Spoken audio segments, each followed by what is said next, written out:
ഒന്നാമത്തെ ബ്ലോക്കിലെ അവസാനത്തെ യൂണിറ്റ്, അതായത് ആറാമത്തെ യൂണിറ്റ് ആയ എനർജി റിസോഴ്സസ് എന്ന് പറഞ്ഞ യൂണിറ്റ് ആയിട്ടാണ് നമ്മൾ ഇന്ന് ഡിസ്കസ് ചെയ്യാൻ പോകുന്നത്.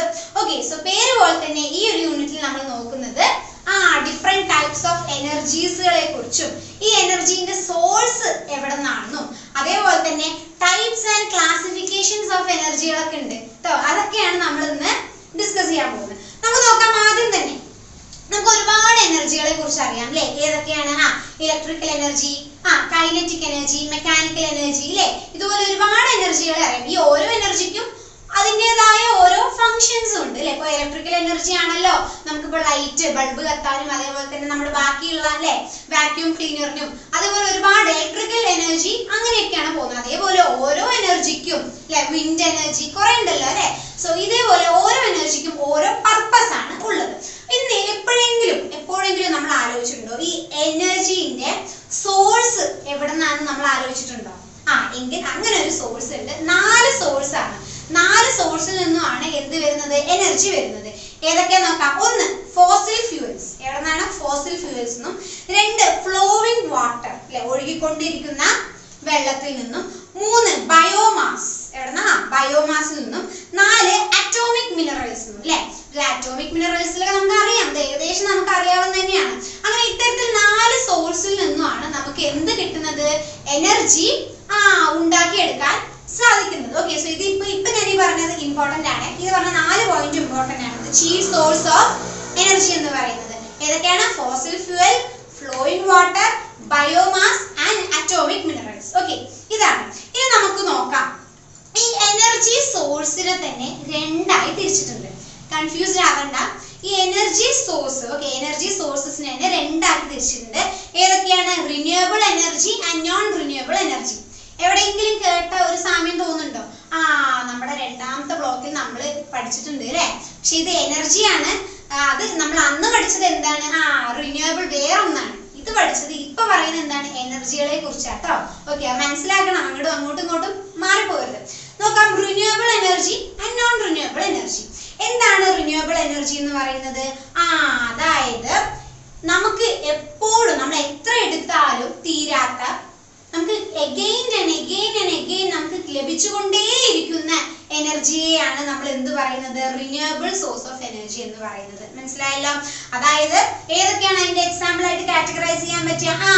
സണ്ണിൽ നിന്നും അല്ലെ, സൂര്യനിൽ നിന്നും ലഭിക്കുന്ന സോളാർ എനർജി, അതേപോലെ തന്നെ വെള്ളം വാട്ടറിൽ നിന്നും ലഭിക്കുന്ന ഹൈഡ്രോ ഇലക്ട്രിക് പവർ, ഇതൊക്കെയാണ്. പിന്നെ വിൻഡ് എനർജി അല്ലെ? ഇതൊക്കെ നമുക്ക് എത്ര എടുക്കുന്നു അത്രയും കിട്ടിക്കൊണ്ടല്ലേ ഇരിക്കത്തുള്ളൂ. നമുക്ക് ഒരിക്കലും അത് നിന്ന് പോവില്ലല്ലോ. അപ്പൊ അത്തരത്തിലുള്ള എനർജികളെ നമ്മൾ എങ്ങനെ പറയുന്നു? റിന്യൂവബിൾ എനർജി എന്ന് ക്ലാസിഫൈ ചെയ്യുന്നു.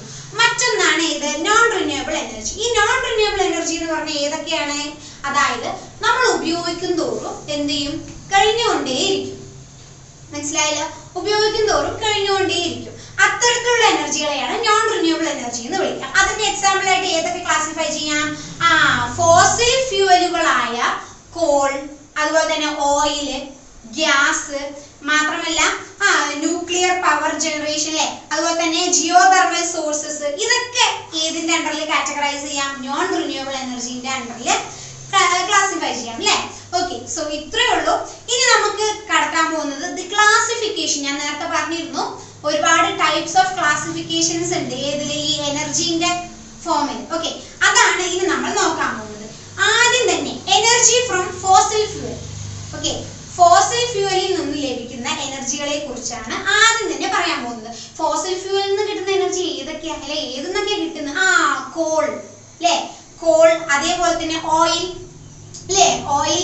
അപ്പൊ അതൊക്കെയാണ് ഈ ഒരു അണ്ടറിൽ ക്ലാസിഫൈ ചെയ്ത് വരാം. നമുക്ക് കൂടുതൽ നോക്കാം. ആദ്യം തന്നെ about 85% of the world's commercial energy comes from the coal, oil, natural gas. Okay, ഏകദേശം ലോകത്തിന്റെ 85% എന്താണ് വേൾഡ് കൊമേഴ്ഷ്യൽ എനർജി നമുക്ക് ലഭിക്കുന്നത് ഏതിലൂടെയാണ്?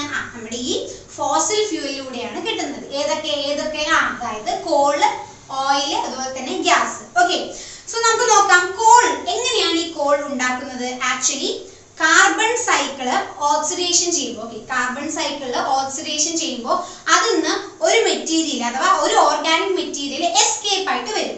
ആ ഓർഗാനിക് മെറ്റീരിയൽ കൊണ്ടാണ് നമ്മൾ എന്തുണ്ടാക്കുന്നത്? കോൾ ഉണ്ടാക്കുന്നത്. മനസ്സിലായല്ലോ? ഇനിയിപ്പോ നോക്കാം, ഈ കോൾ തന്നെ മനസ്സിലായല്ലോ, there are 4 types of coal. ഈ കോളിൽ തന്നെ വീണ്ടും 4 ക്ലാസിഫിക്കേഷൻ ആണ്, 4 ടൈപ്സ് ഓഫ് കോളുകളാണ് കാണാൻ സാധിക്കുന്നത്. ഏതൊക്കെയാ നോക്കാം. ആന്ത്രാസൈറ്റ്, അതുപോലെ തന്നെ ബിറ്റുമിനിയസ് കോൾ, മാത്രമല്ല സബ് ബിറ്റുമിനിയസ് കോൾ, അതേപോലെ തന്നെ ലിക്വിഡ്.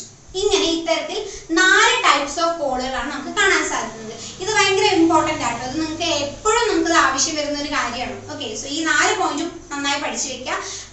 ശ്രദ്ധിക്കേണ്ട മറ്റൊരു കാര്യം എന്താണെന്ന് വെച്ചാൽ എങ്ങനെയാണ് ഈ കോൾ ഉണ്ടാക്കുന്നത് എന്നുള്ളത്. അത് ഇപ്പോഴും ഒരുപാട് പേർക്ക് അറിയില്ല. ആക്ച്വലി കാർബൺ സൈക്കിൾ അല്ലേ, അപ്പോൾ +2 ബയോളജി ഒക്കെ എടുത്ത് കെമിസ്ട്രിയിലൊക്കെ നമുക്ക് നോക്കിക്കഴിഞ്ഞാൽ കാണാൻ സാധിക്കും. കാർബൺ സൈക്കിൾ പ്രോസസ്സ് നടന്നുകൊണ്ടിരിക്കുമ്പോൾ അതിന്റെ ഒരു ഓക്സിഡേഷന്റെ സമയത്താകുമ്പോൾ ഈ ഓക്സിഡേഷൻ, ഈ കാർബൺ സൈക്കിളിൽ നിന്നും ഓക്സിഡേഷൻ മുഖേന എസ്കേപ്പ് ആയി വരുന്ന ഒരു ഓർഗാനിക് മെറ്റീരിയൽ, ആ ഓർഗാനിക് മെറ്റീരിയൽ കൊണ്ടാണ് എന്തുണ്ടാക്കുന്നത്? കോൾ ഉണ്ടാക്കുന്നത്. മനസ്സിലായല്ലോ? ഇനി കോളിൽ എന്തൊക്കെ മിനറൽസ് ആണ് അടങ്ങിയിട്ടുള്ളത് എന്ന് നമുക്ക് നോക്കാം. ഈ കോളിൽ സൾഫർ കോമ്പൗണ്ട്സ് ആണ് ഏറ്റവും കൂടുതലായിട്ട് കാണാനായിട്ട് സാധിക്കുന്നത്. ഇതൊക്കെ ഇമ്പോർട്ടന്റ് ആയിട്ട്, അതൊക്കെ ഒബ്ജക്റ്റീവ് ആയിട്ട് ചോദിക്കാൻ വളരെ ചാൻസ് ഉള്ളതാണ്. ഓക്കെ, സോ കോളിൽ ഏറ്റവും കൂടുതൽ കാണാൻ സാധിക്കുന്ന കോമ്പൗണ്ട് ഏതാണ്? സൾഫർ കോമ്പൗണ്ടാണ് കാണാൻ സാധിക്കുന്നത്. മനസ്സിലായല്ലോ? ഈ കോൾ മെയിൻ ആയിട്ട് എന്തിനു വേണ്ടിയിട്ടാണ് ഉപയോഗിക്കുന്നത്? തെർമൽ പവർ പ്ലാന്റിന് വേണ്ടിയിട്ടാണ് നമ്മൾ ഈ കോള് മേജർ ആയിട്ട് അല്ലെങ്കിൽ പലപ്പോഴായിട്ട് ഉപയോഗിച്ചു വരുന്നത്. നോക്കാം, ഏത് കോളിനാണോ സൾഫർ കണ്ടന്റ് കുറവുള്ളത് അത് ആ ഒരു കോളായിരിക്കും നമ്മുടെ എപ്പോഴും എൻവയോൺമെന്റിൽ ലെസ് പൊല്യൂഷൻ ഉണ്ടാക്കുന്നതാണ്. മനസ്സിലായല്ലോ? അതിനർത്ഥം സൾഫർ കണ്ടന്റ് കൂടുന്തോറും എൻവയോൺമെന്റൽ പൊല്യൂഷൻ എന്ത് ചെയ്തു വരും? കൂടിക്കൊണ്ടുവരും. മനസ്സിലായല്ലോ? അപ്പം കോളില് സൾഫർ കണ്ടന്റ് കുറവാണെങ്കിൽ എൻവയോൺമെന്റൽ പൊല്യൂഷനും അതിനനുസരിച്ച് എന്ത് തന്നെയായിരിക്കും? കുറവ് തന്നെയായിരിക്കും കേട്ടോ. അതേപോലെ നോക്കാം, ഈ കോൾ മൈനിങ്, അതുപോലെ തന്നെ അതിന്റെ ട്രാൻസ്പോർട്ടേഷന്, വാഷിങ്, പ്രോസസ്സിങ്, അതിന്റെ ഫൈനൽ ആയിട്ടുള്ള ഡിസ്പോസൽ ഓഫ് ആഷ്. ഓക്കെ, ഇത്രയും പ്രോസസ്സ് തീരുമ്പോഴേക്കും എൻവയോൺമെന്റൽ പൊല്യൂഷൻ വളരെ അങ്ങോട്ട് പൊല്യൂട്ടഡ് ആകും. മനസ്സിലായല്ലോ? ഇത്രയും പ്രോസസ്സ് കഴിയുമ്പോൾ അതിന്റെ ഫൈനൽ പ്രോസസ്സ് വരെയും അത് എൻവയോൺമെന്റിന് എന്ത് തന്നെയാണ്? പൊല്യൂട്ട് ആവുക തന്നെയാണ് ചെയ്യുന്നത്. മനസ്സിലായല്ലോ? ഓരോ രീതിക്കായിരിക്കും. സൗണ്ട് പൊല്യൂഷൻ, എയർ പൊല്യൂഷൻ, ഇത്തരത്തിൽ ഒരുപാട് പൊല്യൂഷൻ നമ്മുടെ ഈ ഒരു എൻവയോൺമെന്റിൽ ഇതിന് ഉണ്ടാക്കാൻ സാധിക്കുന്നുണ്ട്. ഓക്കെ, നമുക്കിനി അടുത്ത് നോക്കാം. മറ്റൊരു സോഴ്സ് ഓഫ് എനർജിയാണ് എന്ത്? ഓയിൽ. ഏതാ? ഓയിൽ അല്ലേ? നമുക്കറിയാം the oil that derived from the rock അല്ലേ, റോക്കിൽ നിന്നും വരുന്ന ഓയിലാണ് എന്ത്? പെട്രോളിയം എന്ന് പറയുന്നത്. ഈ പെട്രോളിയം നമ്മൾ ഫ്യൂവൽ ആയിട്ടാണ് എന്ത് ചെയ്യാറുള്ളത്? ഉപയോഗിക്കാറുള്ളത് അല്ലേ? പിന്നെ നോക്കാം, ഏകദേശം കൊമേഴ്ഷ്യൽ എനർജിന്റെ 40% കവർ ചെയ്യുന്നതും ഏത് തന്നെയാണ്? ഈ പെട്രോളിയം തന്നെയാണ്. മനസ്സിലായല്ലോ? ഇനി നോക്കാം, നമ്മുടെ ഈ പെട്രോളിയം അഥവാ ഈ ഓയിൽ നമ്മുടെ എൻവയോൺമെന്റിൽ ഉണ്ടാക്കുന്ന കുറച്ച് പ്രശ്നങ്ങൾ അല്ലെങ്കിൽ പൊല്യൂഷൻ ഉണ്ടാക്കുമോ ഇല്ലയോ എന്ന് നമുക്ക് നോക്കാം. തീർച്ചയായിട്ടും ഉണ്ടാക്കുന്നതാണ്. മനസ്സിലായല്ലോ? അതായത് പല പല പല രീതിക്കാണ് പൊല്യൂട്ട് ആവുന്നത്. എയർ പൊല്യൂഷൻ ആവാം, നോയ്സ് അല്ലെ, സൗണ്ട് പൊല്യൂഷൻ, ഇത്തരത്തിൽ ഒരുപാട് പൊല്യൂഷൻ ഇത് വരുത്തി വെക്കുന്നുണ്ട്. പെട്രോളിയം മാത്രമല്ല, നാച്ചുറൽ ഗ്യാസും എന്താണ്? ഹൈഡ്രോ കാർബൺസ് ആണ്. മനസ്സിലായല്ലോ? ആക്ച്വലി മുഴുവനായിട്ടൊന്ന് പറയുകയാണെങ്കിൽ പെട്രോളിയത്തിലെ എന്തിന്റെ അംശമുണ്ട്? Contain nitrogen, sulphur and oxygen. ഇത് മൂന്നിന്റെയും ഒരു മിക്സിംഗ് രൂപമാണ് എന്ത്? നമ്മുടെ പെട്രോളിയം എന്ന് പറയുന്നത്. മനസ്സിലായല്ലോ? ഞാൻ നേരത്തെ പറഞ്ഞ പോലെ തന്നെ കോളിനെ പോലെ തന്നെ ഓയിലും ഒരുപാട് പൊല്യൂഷന് കാരണമാകുന്ന ഒന്ന് തന്നെയാണ്. ഓക്കെ, ഈ കൂട്ടത്തിൽ ഏറ്റവും കൺവീനിയന്റ് ആയിട്ടുള്ള ഫോസിൽ ഫ്യൂൽ എന്ന് പറയുന്നത് ഏതാണ്? നാച്ചുറൽ ഗ്യാസ് ആണ്. The most convenient fossil fuel ആണ് ഏത്? നാച്ചുറൽ ഗ്യാസ് ട്ടോ. കാരണം അത് എന്തുകൊണ്ടാണ് അങ്ങനെ പറയാൻ കാരണം? Natural gas comparatively natural gas കുറവോ അല്ലെങ്കിൽ ഒട്ടും തന്നെ എൻവയോൺമെന്റിനെ എന്ത് ചെയ്യുന്നില്ല? പൊല്യൂട്ടഡ് ആക്കുന്നില്ല. മനസ്സിലായല്ലോ? ഏകദേശം കൊമേഴ്ഷ്യൽ എനർജിയുടെ 21% നമ്മുടെ കമ്മ്യൂണിറ്റിയിലുള്ള കൊമേഴ്ഷ്യൽ എനർജിയുടെ 21% ആരുടെ എവിടെ നിന്നാണ് വരുന്നത്? നമ്മുടെ നാച്ചുറൽ ഗ്യാസിൽ നിന്ന് തന്നെയാണ് വരുന്നത് കേട്ടോ. സോ അപ്പോൾ നമ്മൾ എന്താ ചെയ്യേണ്ടത്? നമ്മൾ ഈ മോസ്റ്റ് കൺവീനിയന്റ് ഫോസിൽ ഫ്യൂൽ ആയ നാച്ചുറൽ ഗ്യാസ് അല്ലേ, അത് കൂടുതലായിട്ട് ഉപയോഗിക്കാനായിട്ട് ശ്രമിക്കുക. ഓക്കെ, സോ ഇനി നമുക്ക് നോക്കാം സോളാർ ആൻഡ് വിൻഡ് എനർജി. മനസ്സിലായല്ലോ? സോളാർ ആൻഡ് വിൻഡ്, സോളാറിനും അതായത് സൂര്യനിൽ നിന്നും വിൻഡിൽ നിന്നും ലഭിക്കുന്ന എനർജികളെ കുറിച്ചാണ് ഇനി നമ്മൾ പഠിക്കാൻ പോകുന്നത്. അതായത് സോളാർ എനർജി എന്ന് പറയുന്നത് എവിടെ നിന്ന് ലഭിക്കുന്നതാണ്? സൂര്യനിൽ നിന്നും നമുക്ക് ഒബ്റ്റെയിൻ ചെയ്തെടുക്കാൻ പറ്റുന്ന ഒരു എനർജിയാണ് എന്ത്? സോളാർ എനർജി എന്ന് പറയുന്നത്. ഇനി നമുക്ക് നോക്കാം, നമുക്ക് പല ആൾക്കാർക്കും അറിയാത്ത ഒരു കാര്യമാണ് ഈ സൺലൈറ്റിനെ എങ്ങനെ നമ്മൾ ഇലക്ട്രിക് പവർ ആക്കി മാറ്റുക എന്നത്. ഓക്കെ, സോ അതിന് ആക്ച്വലി 2 മെത്തേഡ്സ് ആണുള്ളത്, അല്ലെങ്കിൽ 2 വഴികളാണുള്ളത്. അത് ഏതൊക്കെയാ നമുക്ക് നോക്കാം. ഒന്നാണ് ഫോട്ടോവോൾട്ടൈക് കൺവേർഷൻ. എന്താണ് ഫോട്ടോവോൾട്ടൈക് കൺവേർഷൻ? രണ്ടാമത്തെയോ സോളാർ തെർമൽ കൺവേർഷൻ. ഏതാ? Solar thermal conversion. ഈ 2 മെത്തേഡുകൾ ഉപയോഗിച്ചുകൊണ്ട് നമുക്ക് എന്ത് ചെയ്യാൻ സാധിക്കും? സൺലൈറ്റിനെ ഇലക്ട്രിക് പവറിലോട്ട് നമുക്ക് ട്രാൻസ്ഫർ ചെയ്യാൻ അല്ലെങ്കിൽ കൺവേർട്ട് ചെയ്യാനായിട്ട് സാധിക്കുന്നു. ഇനി നമുക്ക് നോക്കാം സോളാർ എനർജി ഉപയോഗിക്കുന്നത് കൊണ്ടുള്ള ഗുണങ്ങൾ എന്തൊക്കെയാണെന്ന് നമുക്ക് നോക്കാം. ഒന്നാമത്തത് അൺലിമിറ്റഡ് സപ്ലൈ ആണ് അല്ലേ. അതാണ് സൂര്യൻ, ഞാൻ പറഞ്ഞല്ലോ റിന്യൂവബിൾ ആണ് അല്ലെ. സൂര്യനൊക്കെ നമുക്ക് കിട്ടിക്കൊണ്ടിരിക്കും, സൺലൈറ്റ് എപ്പോഴും കിട്ടിക്കൊണ്ടിരിക്കും അല്ലെ. സോ അൺലിമിറ്റഡ് സപ്ലൈ ആയിരിക്കും. മാത്രമല്ല ഒരു പൊല്യൂഷനും സോളാർ എനർജി ഉണ്ടാക്കുന്നില്ല അല്ലെ. എയർ പൊല്യൂഷനോ നോയ്സ് പൊല്യൂഷനോ അല്ലെങ്കിൽ തെർമൽ അല്ലെങ്കിൽ വാട്ടർ പൊല്യൂഷനോ ഒന്നും തന്നെ ആരുണ്ടാക്കുന്നില്ല? സോളാർ എനർജി ഉണ്ടാക്കുന്നില്ല. അതേപോലെ തന്നെ ലാർജ് സ്കെയിലിലുള്ള ഡിസാസ്റ്റേഴ്സ് അഥവാ ഡേഞ്ചർ അല്ലെ, അപകടങ്ങളൊന്നും ഉണ്ടാക്കുന്നില്ല. അതേപോലെ തന്നെ നമ്മൾ കൺസേർവ് എർത്ത് റിസോഴ്സ് അല്ലെ, നമ്മുടെ ഭൂമിന്റെ തന്നെ അല്ലെ, നമുക്ക് ഭൂമിന്റെ തന്നെ റിസോഴ്സിനെ തന്നെയാണ് നമ്മൾ എന്ത് ചെയ്യുന്നത്? ഉപയോഗിച്ചു കൊണ്ടുവരുന്നത് അല്ലെ. മാത്രമല്ല technology is available for immediate use അല്ലെ. എന്തെങ്കിലും അത്യാവശ്യം വന്നാൽ ടെക്നോളജി നമുക്ക് അവൈലബിൾ ആണ്. സോ മുഴുവനും അല്ലെങ്കിൽ ഒന്നടങ്കം പറയുകയാണെങ്കിൽ സോളാർ എനർജി ഉപയോഗിക്കുന്നത് കൊണ്ട് നമുക്ക് എന്തേ ഉള്ളൂ? നമുക്ക് നല്ലതേ ഉള്ളൂ. പക്ഷേ ഒരു ഡിസഡ്വാൻറ്റേജ് കൂടെ ഏതിനുണ്ട്? ഈ സോളാർ എനർജിക്കുണ്ട്. എന്താണ്? കാരണം ഈ സോളാർ എനർജി ഇത് കൺവേർട്ട് ചെയ്യണമെങ്കിൽ സോളാർ സെൽസ് എന്ന് പറഞ്ഞ ഒന്ന് വേണം. അത് ഭയങ്കര ഹൈലി കോസ്റ്റ് ആണ്. മനസ്സിലായോ? അതായത് ഭയങ്കര കോസ്റ്റ് ഫ്രണ്ട്ലി അല്ല, ഭയങ്കര കോസ്റ്റ് ആണ് ഇതിന് വരുന്നത്. ഓക്കെ, അതാണ് ഇതിന്റെ ആകെയുള്ള ഒരു ഡിസഡ്വാൻറ്റേജ് എന്ന് പറയുന്നത്. ബാക്കിയൊക്കെ എന്ത് തന്നെയാണ്? അഡ്വാൻറ്റേജ് ആണ്. പ്രത്യേകിച്ച് നമ്മുടെ എൻവയോൺമെന്റിന്റെ കേസ് എടുത്ത് നോക്കുമ്പോൾ ഒരു പൊല്യൂഷനും അല്ലെ, എയർ പൊല്യൂഷനോ സൗണ്ട് പൊല്യൂഷനോ വാട്ടർ പൊല്യൂഷനോ ഒന്നും തന്നെ സോളാർ എനർജി ഉണ്ടാക്കുന്നില്ല. ഇനി നമുക്ക് അടുത്ത് നോക്കാം വിൻഡ് എനർജി അല്ലെ. വിൻഡ് എനർജിയും ഏകദേശം ഇതുപോലെ തന്നെയാണ്, ഒരു പവർഫുൾ ഏജന്റ് ആണ്. ഈ വിൻഡ് എന്ന് പറയുന്നത് ഇലക്ട്രിസിറ്റി ഉണ്ടാക്കാൻ അല്ലെങ്കിൽ അത്തരത്തിൽ ഭയങ്കര പവർഫുൾ ആയിട്ടുള്ള ഒരു ഏജന്റ് ആണ് ഇത് നമ്മുടെ വിൻഡ് എനർജി എന്ന് പറയുന്നത് അല്ലെ. നമുക്കറിയാം വിൻഡ് മിൽ ബ്ലേഡുകൾ എന്ത് ചെയ്യുന്നു? വിൻഡിലൂടെ കറങ്ങുന്നതിലൂടെ നമുക്ക് എന്ത് ഉൽപ്പാദിപ്പിക്കാൻ സാധിക്കുന്നു? ഇലക്ട്രിസിറ്റി ഉൽപ്പാദിപ്പിക്കാൻ സാധിക്കുന്നു. ഇനി നമുക്ക് നോക്കാം കുറച്ച് മെറിറ്റ്സും ഡിമെറിറ്റ്സും നമുക്ക് നോക്കിയാലോ. ഈ വിൻഡ് എനർജിന്റെ കുറച്ച് മെറിറ്റ്സും ഡിമെറിറ്റ്സും നോക്കുകയാണെങ്കിൽ ആദ്യം തന്നെ പവർ ഈസ് കോസ്റ്റ് ഫ്രീ. മനസ്സിലായല്ലോ? Power is cost free. അതേപോലെ തന്നെ ജനറേഷനും എന്ത് തന്നെയാണ്? ചീപ്പർ ആണ്. പക്ഷേ വേറൊരു കാര്യമുണ്ട്, ഇൻസ്റ്റാളേഷൻ ഭയങ്കര കോസ്റ്റ്, ഹെവി കോസ്റ്റ് ആണ് വരുന്നത്. അതായത് ഇത് ആദ്യം തന്നെ സ്ഥാപിക്കണമെങ്കിൽ ഭയങ്കര കോസ്റ്റ് ആണ് വരാറുള്ളത്. പക്ഷെ വേറൊരു മെറിറ്റ് എന്താണെന്ന് വെച്ചാൽ ഈ സോളാർ എനർജിനെ പോലെ തന്നെ വിൻഡ് എനർജിയും എൻവയോൺമെന്റിന് ഒരു പ്രശ്നവും ഉണ്ടാക്കുന്നില്ല അല്ലെ. വാട്ടർ പൊല്യൂഷനോ എയർ പൊല്യൂഷനോ ഒന്നും തന്നെ ഇത് ഉണ്ടാക്കുന്നില്ല. അതാണ് ഏറ്റവും വലിയ ഒരു മെറിറ്റ് അല്ലെ. വിൻഡ് എനർജിന്റെയും ഈ സോളാർ എനർജിന്റെ ഒക്കെ ഏറ്റവും വലിയ മെറിറ്റ് എന്ന് പറയുന്നത് എന്ത് തന്നെയാണ്? അത് തന്നെയാണ്. ഇനി നമുക്ക് നോക്കാം അടുത്ത ഒരു ടോപ്പിക് ആണ് energy from nuclear and other sources അല്ലെ. ന്യൂക്ലിയർ എനർജിയും അല്ലെങ്കിൽ അതിനോട് സംബന്ധിച്ച മറ്റുള്ള എനർജികളെ കുറിച്ചുമാണ് ഇനി നമ്മൾ ഡിസ്കസ് ചെയ്യാൻ പോകുന്നത്. ന്യൂക്ലിയർ എനർജി എന്ന് പറയുന്നത് ഭയങ്കര പവർഫുൾ ആയ ഒരു എനർജിയാണ്, അല്ലെങ്കിൽ ഭയങ്കര പവർഫുൾ ആണ്. എന്തിന്? ഇലക്ട്രിസിറ്റി ജനറേറ്റ് ചെയ്തെടുക്കാൻ വേണ്ടി ഭയങ്കര പവർഫുൾ ആയ ഒരു സോഴ്സ് ഓഫ് എനർജി തന്നെയാണ് എന്ത്? ന്യൂക്ലിയർ എനർജി എന്ന് പറയുന്നത്. ഏകദേശം വേൾഡിൽ ഈ ലോകത്തിലുള്ള മുഴുവൻ ഇലക്ട്രിസിറ്റിയിൽ കണക്ക് നോക്കുകയാണെങ്കിൽ അതിൽ 17% എന്തുതന്നെയാണ്? ന്യൂക്ലിയർ എനർജിയിൽ നിന്നും വരുന്ന അല്ലെങ്കിൽ അതും തന്നെയാണ് എന്ത്? സോഴ്സ് വരുന്നത്. മനസ്സിലായല്ലോ? നോക്കാം ഈ ന്യൂക്ലിയർ എനർജി, ന്യൂക്ലിയർ സോഴ്സ് എന്ന് പറയുന്നത് ഭയങ്കര ക്ലീൻ ആയിരിക്കും, അതേപോലെ തന്നെ കുറെ കൂടി കോൺസെൻട്രേറ്റഡും ആയതുകൂടിയാണ് എന്ത് ഈ ന്യൂക്ലിയർ സോഴ്സ് എന്ന് പറയുന്നത്. അതൊരു ഇമ്പോർട്ടന്റ് ആയ പോയിന്റ് ആട്ടോ, ഒന്ന് നോട്ട് ചെയ്യണം. ന്യൂക്ലിയർ സോഴ്സ് എന്ന് പറയുന്നത് ഭയങ്കര ക്ലീൻ ആയിരിക്കും, അതേപോലെ തന്നെ കോൺസെൻട്രേറ്റഡ് കൂടി ആയിരിക്കും. നമുക്ക് നോക്കാം, ഒരു ന്യൂക്ലിയർ റിയാക്ടറിന് എപ്പോഴും ഒരു ഫ്യൂവലിന്റെ ആവശ്യമുണ്ട്. എന്തിനാണ് ആ ഫ്യൂവല്? എന്നാലേ അതിന്റെ ആ ഫ്യൂവലിന്റെ ന്യൂക്ലിക്ക് എന്തിന് സാധിക്കുള്ളൂ?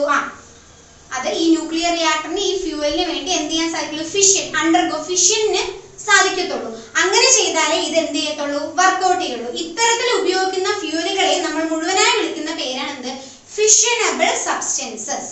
ഓക്കെ, പൊതുവെ ഈ ഫിഷന് വേണ്ടി ഉപയോഗിക്കുന്ന സോഴ്സസ് ഏതൊക്കെയാന്ന് നോക്കുമ്പോൾ യുറാനിയവും പ്ലൂട്ടോണിയവും ആണ് ഇതിന് പൊതുവെ ഉപയോഗിക്കാറുള്ളത്. ഓക്കെ, കെമിസ്ട്രി +2 കെമിസ്ട്രി ഒക്കെ എടുത്ത് പഠിച്ച വിദ്യാർത്ഥികൾക്ക് അറിയാമായിരിക്കും. ഓക്കെ, യുറാനിയം അതുപോലെ തന്നെ പ്ലൂട്ടോണിയം ആണ് കൂടുതലായിട്ടും ഈ ഫിഷന് നമ്മൾ ഉപയോഗിക്കാറുള്ളത്. ഓക്കെ, സോ നമുക്ക് നോക്കാം, ന്യൂക്ലിയർ എനർജിയോട് സംബന്ധിച്ച് വരുന്ന മറ്റൊരു ഒരു സോഴ്സ് ആണ് ഏത്?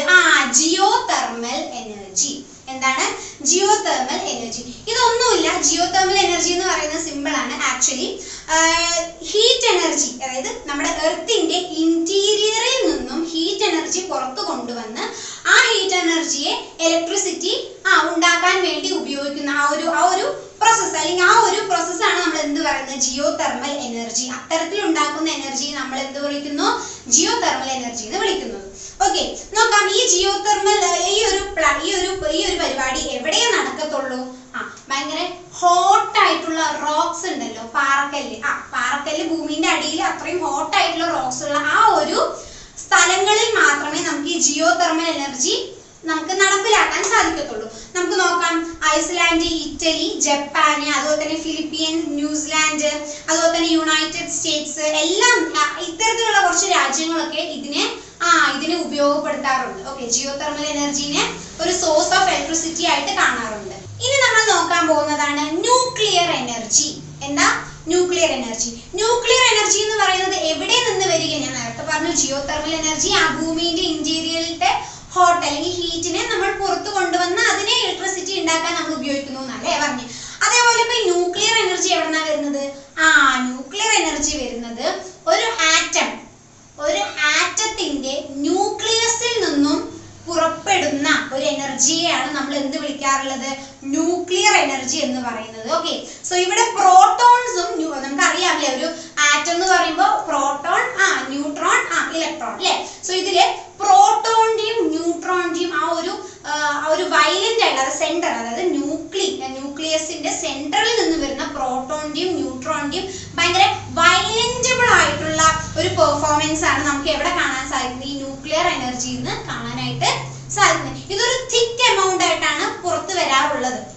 ഓക്കെ, സോ ഇതാണ് ഈ ന്യൂക്ലിയർ എനർജി എന്ന് പറയുന്നത്. ആക്ച്വലി ന്യൂക്ലിയർ എനർജി എവിടെന്നാ വരുന്നത്? ഒരു ആറ്റത്തിന്റെ ന്യൂക്ലിയസിന്റെ സെന്ററിലെ പ്രോട്ടോൺസ് ആൻഡ് ന്യൂട്രോൺസ് തമ്മിലുള്ള ആ ഒരു ഫിഷ്യന്റ് അത് മൂലമാണ് എന്ത് വരുന്നത്? ന്യൂക്ലിയർ എനർജി നമുക്ക് ലഭിക്കുന്നത്. മനസ്സിലായല്ലോ? ഇനി നമുക്ക് നോക്കാം, നമ്മുടെ അവസാനത്തെ ടോപ്പിക്കാണ് hydrogen, the fuel of future അല്ലെ? ഹൈഡ്രജനെയാണ് നമ്മൾ ദ ഫ്യൂവൽ ഓഫ് ഫ്യൂച്ചർ എന്ന് വിളിക്കുന്നത് അല്ലെ? നമ്മുടെ ഭാവിയിലുള്ള ഫ്യൂവൽ ആയിട്ടാണ് നമ്മൾ ഹൈഡ്രജനെ കണക്കൂട്ടുന്നത്. അതെന്തുകൊണ്ടാണ് അങ്ങനെ കണക്കൂട്ടുന്നത്? പൊതുവെ അതായത് ഒരു ഓൾട്ടർനേറ്റീവ് ഫ്യൂവൽ എന്ന് പറയുന്നത് എങ്ങനെ ആയിരിക്കണം? എക്കണോമിക് ഫ്രണ്ട്ലി ആയിരിക്കണം, അതേപോലെ തന്നെ ഫിസിബിൾ ആയിരിക്കണം, മാത്രമല്ല easily convertible to another energy. അതായത് ഒരു ഫ്യൂവല് പെട്ടെന്ന് തന്നെ മറ്റൊരു എനർജിയിലോട്ട് കൺവേർട്ട് ചെയ്യാൻ പറ്റുന്ന ഒന്നായിരിക്കണം. അതേപോലെ തന്നെ എന്തായിരിക്കണം? സേഫ് ആയിരിക്കണം, ഉപയോഗിക്കാൻ ഭയങ്കര സേഫ് ഉള്ളതായിരിക്കണം. ഇത് കൂടാതെ ഇതിനൊക്കെ ഉപരി എൻവയോൺമെന്റിൽ ഒരു പൊല്യൂഷനും ക്രിയേറ്റ് ചെയ്യാത്ത ഒരു സാധനമായിരിക്കണം. ഇതാണ് ഒരു ഓൾട്ടർനേറ്റീവ് ഫ്യൂവലിന്റെ ക്വാളിറ്റീസ് എന്ന് പറയുന്നത്. മാത്രമല്ല ഒരു പോയിന്റ് ഞാൻ പറഞ്ഞുതരാം, hydrogen is the most abundant in our earth. Okay, hydrogen നമുക്ക് മോസ്റ്റ് അബുഡന്റ് ആയിട്ട് കിട്ടുന്ന ഒരു കോമ്പൗണ്ട് തന്നെയാണ് ഹൈഡ്രജൻ. ഓക്കെ, സോ അതുകൊണ്ട് തന്നെ ഈ പറഞ്ഞ ഗുണങ്ങളെല്ലാം അടങ്ങിയിട്ടുള്ള അല്ലെ, എൻവയോൺമെന്റൽ പൊല്യൂഷൻ, അതുപോലെ എൻവയോൺമെന്റൽ പൊല്യൂഷൻ ഇല്ലാത്ത, ഉപയോഗിക്കാൻ സേഫ് ആയിട്ടുള്ളവ, അതുപോലെ തന്നെ കോസ്റ്റ് എക്കണോമിക്കലി നമുക്ക് ഫ്രണ്ട്ലി ആയിട്ടുള്ള, കുറച്ചുകൂടെ ഫിസിബിൾ ആയിട്ടുള്ള, മാത്രമല്ല പെട്ടെന്ന് തന്നെ ഒരു എനർജിയിൽ നിന്നും മറ്റൊരു എനർജിയിലേക്ക് ഈസിയായി കൺവേർട്ട് ചെയ്യാൻ പറ്റുന്ന ഒരു ഫ്യൂവൽ തീർച്ചയായിട്ടും എന്ത് തന്നെയാണ്? ഹൈഡ്രജൻ ആണ്. അതുകൊണ്ട് തന്നെയാണ് ഫ്യൂവൽ ഓഫ് ദ ഫ്യൂച്ചർ എന്ന് നമ്മൾ ഹൈഡ്രജനെ വിളിക്കാനായിട്ട് കാരണം. മാത്രമല്ല വേറൊരു പോയിന്റ് കൂടി ഉണ്ട്. എന്താ? ഹൈഡ്രജൻ ആണ് ദി മോസ്റ്റ് അബുഡന്റ് ആയിട്ട് നമുക്ക് വേൾഡിൽ കാണാൻ സാധിക്കുന്നത്. എന്താണ്? ഹൈഡ്രജൻ ആണ്. ഓക്കെ, സോ ഇത്രയേ ഉള്ളൂ ഈ ഒരു ലെസൺ. ആക്ച്വലി ഇത് കുറച്ച് നമുക്കറിയാം സയൻസ് ഒക്കെ പഠിച്ച കുട്ടികൾക്ക് കുറച്ചുകൂടെ ഈസി ആയിരിക്കും, അതല്ലാത്തവർക്ക് കുറച്ച് ബുദ്ധിമുട്ട് തന്നെ ആയിരിക്കും. പക്ഷെ ഒന്നുമില്ല, നമുക്ക് പഠിച്ചെടുക്കാവുന്നേ ഉള്ളൂ. ക്ലാസ് കേട്ടതിന് ശേഷം SLM ഒന്ന് വെച്ച് നന്നായി ഒന്ന് വായിച്ചു നോക്കുക. വീണ്ടും വീണ്ടും 1, 2, 3 തവണ വായിച്ചു നോക്കുക. അപ്പൊ നിങ്ങൾക്ക് കുറെ കൂടി മനസ്സിലാകും. ഓക്കെ, സോ അത്രേ ഉള്ളൂ. ഇനി ഞാൻ ഇതിൽ പഠിക്കാനുള്ള മെയിൻ പോയിന്റ്സുകൾ, നിർബന്ധമായും പഠിച്ചിരിക്കേണ്ട കുറച്ച് പോയിന്റ്സുകൾ പറഞ്ഞുതരാം. ചീഫ് സോഴ്സ് ഓഫ് എനർജി, ഈ എനർജികൾ, ഈ കൈനറ്റിക് എനർജി, വിൻഡ് എനർജി, ഇതിനൊക്കെ വരുന്ന ചീഫ് സോഴ്സുകൾ ഞാൻ ഫസ്റ്റ് പറഞ്ഞിരുന്ന ഒരു 4 പോയിന്റ്. ആ 4 പോയിന്റ് നന്നായിട്ട് ഒന്ന് മനസ്സിലാക്കുക. അതേപോലെ തന്നെ renewable energy, non renewable energy അല്ലേ പറഞ്ഞു തന്നല്ലോ, അതിന്റെ എക്സാമ്പിൾസ് അടക്കം പറഞ്ഞു തന്നല്ലോ അല്ലെ. ആ ഒരു കാര്യങ്ങൾ കൂടെ നിങ്ങൾ എന്ത് ചെയ്യുക? പഠിക്കുക. മനസ്സിലായല്ലോ. ഇനി അത് കൂടാതെ നിങ്ങൾ പഠിക്കേണ്ട മറ്റൊരു കാര്യം സോളാർ എനർജിന്റെ അഡ്വാൻറ്റേജസും ഡിസഡ്വാൻറ്റേജസും, അതേപോലെ തന്നെ വിൻഡ് എനർജിന്റെ അഡ്വാൻറ്റേജസും ഡിസഡ്വാൻറ്റേജസും. ഇത്രയും കാര്യങ്ങളാണ് നിങ്ങൾ പ്രധാനമായിട്ടും നിർബന്ധമായിട്ടും പഠിച്ചിരിക്കേണ്ടത്. ഓക്കെ, സോ ഇത്രയേ ഉള്ളൂ ക്ലാസ്. നമുക്കിനി മറ്റൊരു ദിവസം മറ്റൊരു ക്ലാസ്സിൽ നമുക്ക് കാണാം കേട്ടോ. ഓക്കെ, സോ അതുവരെയും ബൈ ആൻഡ് താങ്ക് യു.